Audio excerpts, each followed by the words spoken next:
Indonesia's national credo is unity in diversity. But what's happening here in the jungles of Aceh threatens to break the nation apart. Outgunned and outmanned, these guerrillas of the Free Aceh movement have fought for 23 years. Now Jakarta's determined to defeat them once and for all. Ask how big the enemy reinforcements are.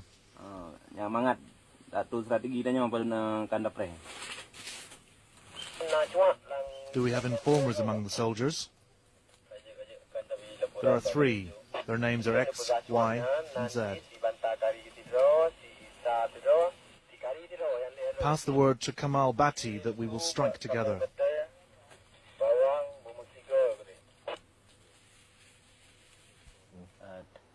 This guerrilla commander knows that his struggle could undermine the whole nation. Indonesia will disappear because in every colonial situation, once they let go of one region, they have to let other regions go too. The Achenese separatists planned their tactics in the full knowledge that dialogue with the government is not even an option. Both sides are determined to fight on. Indonesian army reinforcements have just taken up positions on a nearby hilltop. If they're really ignorant and hard-headed, we may have to take out one of their sub-district military commanders. Their case for independence rests on Aceh's centuries-long history as an Islamic sultanate and their bloody resistance to Dutch colonial rule.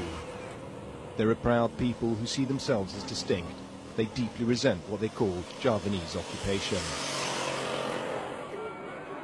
Today, though, 150,000 Achenese have had to flee their homes because of the fighting and are living as refugees in their own land. These camps are hotbeds of Achenese nationalism. The Free Aceh flag is defiantly displayed. The camps have grown up around mosques where refugee children are taught Islamic values and a sense of their rich Achenese heritage. Theirs is a rich natural heritage too, with extensive tracts of forest, untapped tourist potential and a strategic location at the head of the Straits of Malacca. But most Achenese live in poverty, many in the shadow of the huge natural gas and oil plants, the region's greatest asset.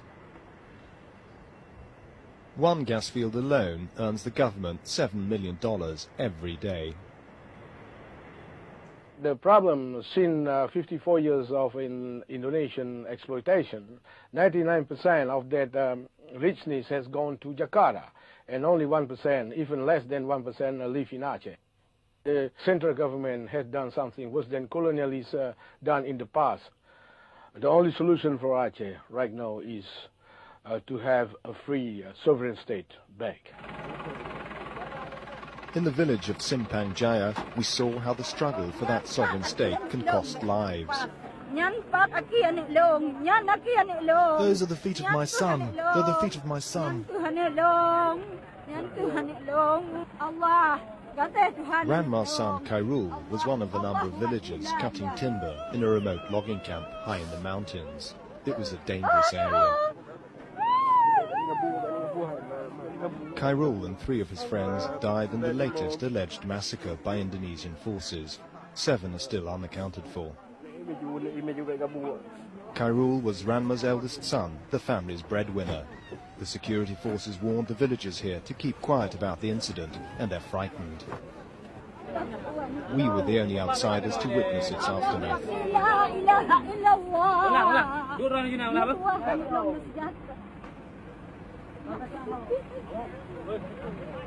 But the search party found some survivors. Some were too badly wounded to talk, but another was keen to tell us his story. Those who shot us were soldiers. Why they shot at us, I don't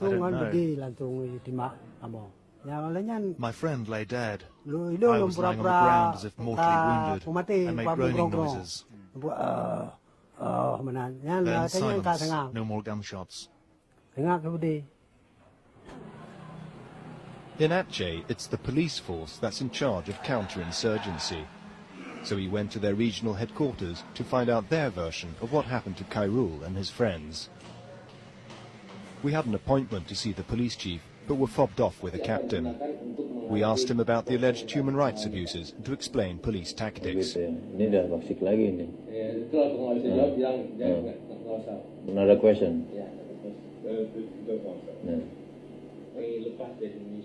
So we asked him a general question about how the police work in this region. Our target is to relate to the people living in the villages by giving guidance and assistance, and to maintain a safe community in villages and sub-districts in North Aceh.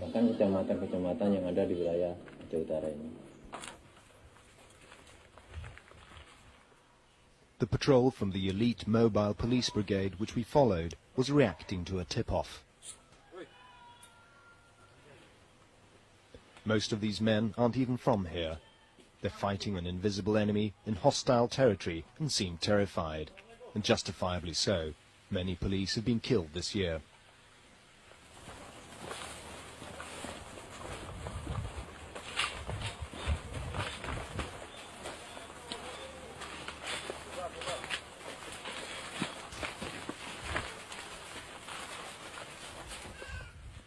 The stakes are very high, and a senior Indonesian military commander told us if the security forces fail to defeat the Free Aceh movement, the repercussions could be dire.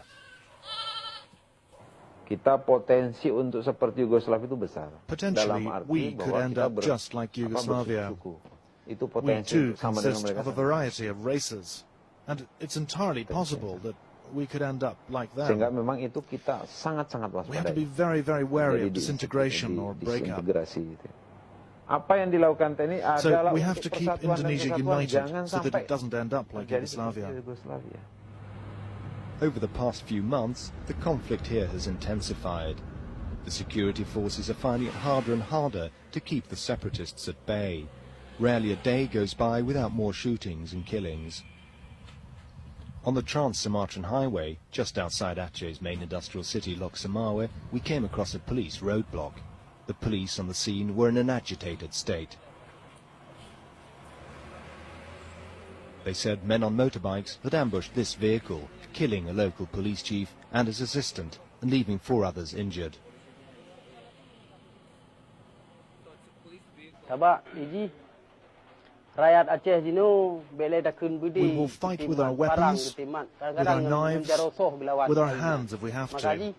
We will fight until the very last drop of blood, even if we have to die for freedom. We will die like martyrs.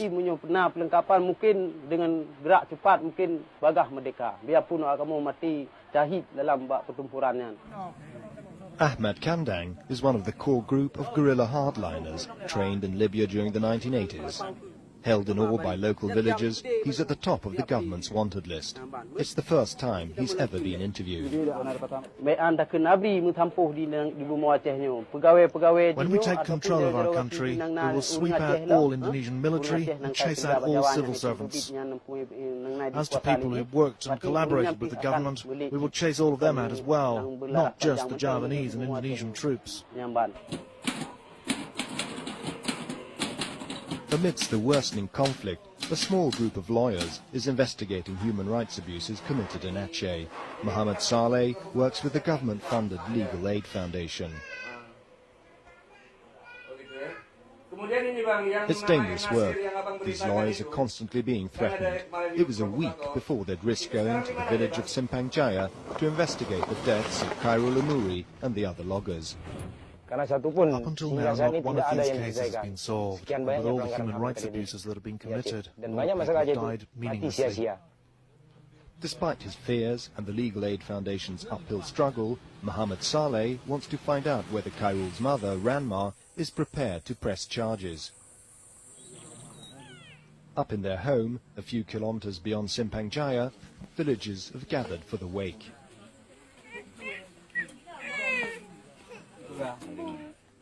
It doesn't take long to emerge during his interview with Ranma that although she's very bitter, she does not want to press charges. She has lost all faith in the government. Bila pelanggaran HAM di Aceh terus terjadi dan banyak makan If human rights abuses in Aceh continue, leading to more killings, then the families who've been bereaved will certainly be driven to support the Free Aceh movement.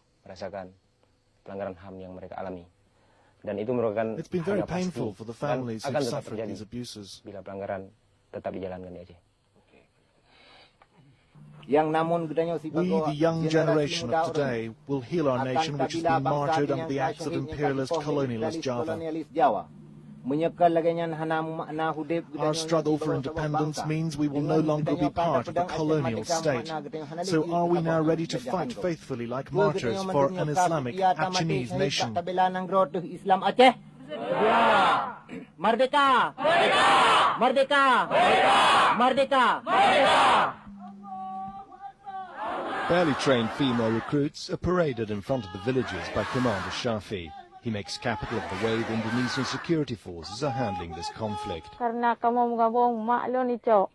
18-year-old girl told us she joined the movement because her mother and brother had been beaten and tortured by the army.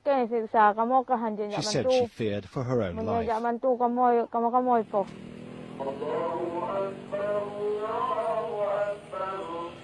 The separatists say they'll accept nothing less than full independence. The government has firmly stated that it will never let go of Aceh. Unlike East Timor, it just can't afford to, economically or politically. In another village not far from Simpang Jaya, in what's become known as Aceh's Triangle of Death, the results of another massacre. They're mourning 6 young men. The army says they were caught in crossfire during a shootout. The villagers think the army took revenge for the loss of their own men. The government of Jakarta now admits that freedom for Aceh could lead to the breakup of Indonesia. For the people of Aceh, it will be the culmination of a long and bloody struggle. But until then, there will be a lot more blood spilt, a lot more people mourned.